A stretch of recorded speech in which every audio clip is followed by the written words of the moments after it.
Welcome to Bounce Forward with me, Tiff Hall.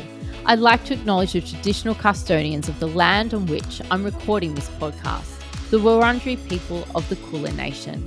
I pay my respects to elders past and present. I don't know if you've ever heard of cycle syncing before. Today, I'm going to take you through the first two phases, talk about what exercise is best and what nutrition is best for these phases, and then next episode, we're going to go through the next two phases. Sonia contacted me. Tiff, what do you think of cycle syncing?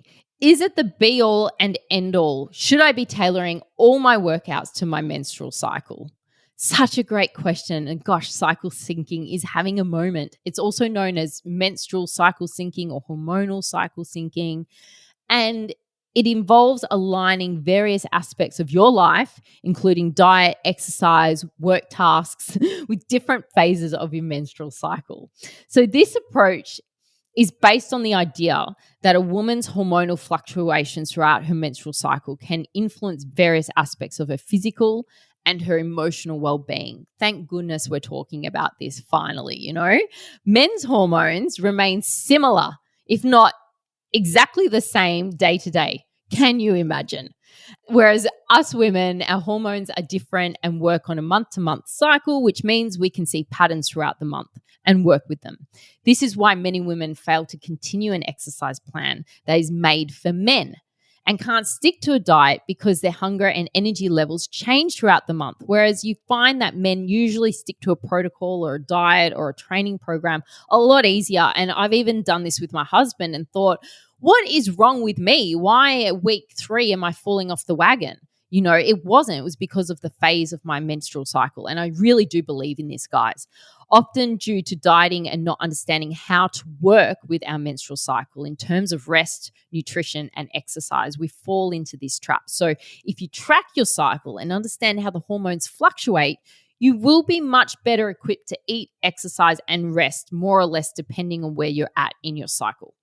Now, how do you track your cycle? So to sync your cycle, you need to get a tracking app. Quite easy. There are some phenomenal ones out there, and they'll track things like your mood, your sleep, your temperature, your sex drive, any symptoms like mood swings, irritability, tender breasts, food cravings, or anything else like PMS symptoms, So I wanted to talk through today the different phases and talk to you about the best exercises for those phases in your menstrual cycle. So we'll start with menstruation. Now, this is a time to cool your jets. This is a time for restoration. It is an excellent opportunity to focus on things like improving your mobility, which can enhance all aspects of your workout and help to minimize injury. During your menstrual phase, consider engaging in things like Pilates and yoga. 20 to 30 minutes is all you need to do. And if you're new to those practices, you might start with beginner videos on YouTube or attend a class or find a way to break into that. Because if you're someone who's been going really hard, but then you seem to crash all the time, it just might be during that menstrual phase that you need to go slower and calmer. And so starting on some yoga or Pilates is a really good first step. Spending time outdoors during your menstrual period can really uplift your mood as well, especially if you tend to feel the urge to hibernate like I do. So engaging in activities such as like walking or light jogging, swimming, cycling outdoors can really boost your well-being. And it's also a good idea to include low impact cardio exercises. So you're swimming, you're walking, you're cycling, just really slow, just moving your body to help maintain your fitness. That's all you want to do is maintain it without strain or pressure. During the menstrual phase, your strength levels are generally higher, meaning it's suitable time to do some strength training. So you can align your workouts with the body's natural energy cycles and make the most of your heightened strength. You can do that. But most importantly, it's really crucial that you listen to your body at this time. And exercising during this phase can help regulate your blood sugar levels and positively affect your mood, especially if performed at a lower intensity. So this might not be necessary for everyone, but for those who feel fatigued at this time, lighter workouts are the way to go. Then in terms of nutrition, during your menstrual phase, it's really crucial to focus on nutrient-dense foods, particularly those rich in iron and zinc to replace nutrients lost during menstruation. So ensure you get enough iron by eating foods like beetroot, what a winner, to stabilize your blood sugars, and complex carbohydrates like brown rice. It's also beneficial to balance your meals with protein and fats for a really well-rounded, comprehensive nutrition, okay? Then we go into the follicular phase.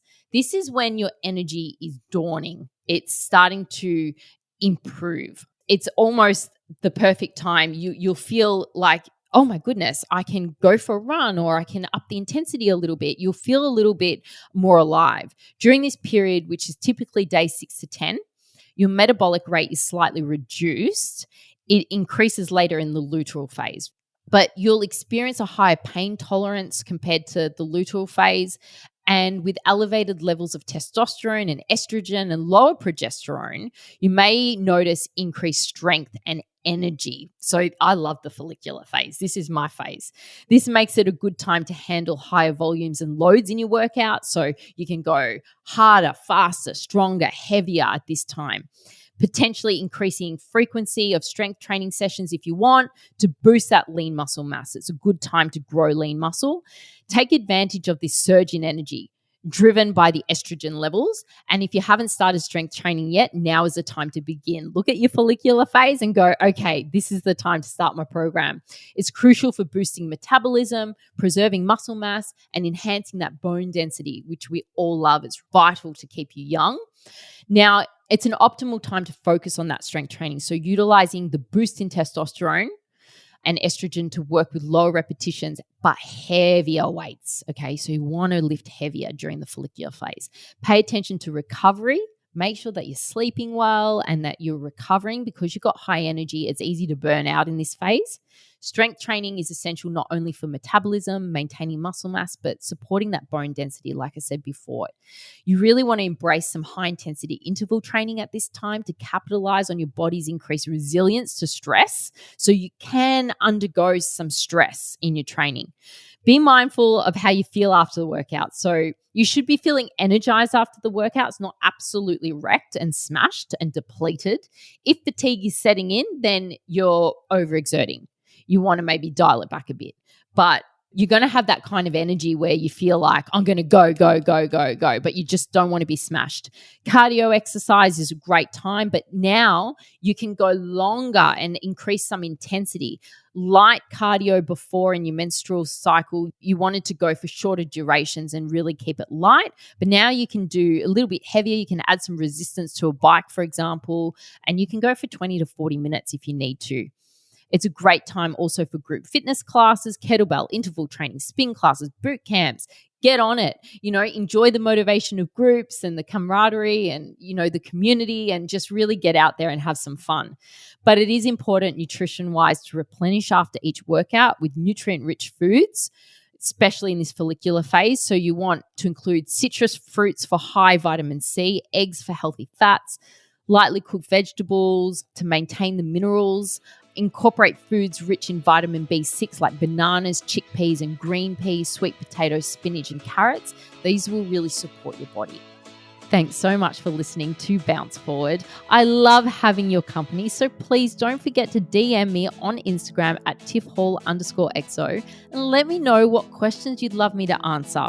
Don't forget to rate and review me on your podcast app. So speak soon. Happy days.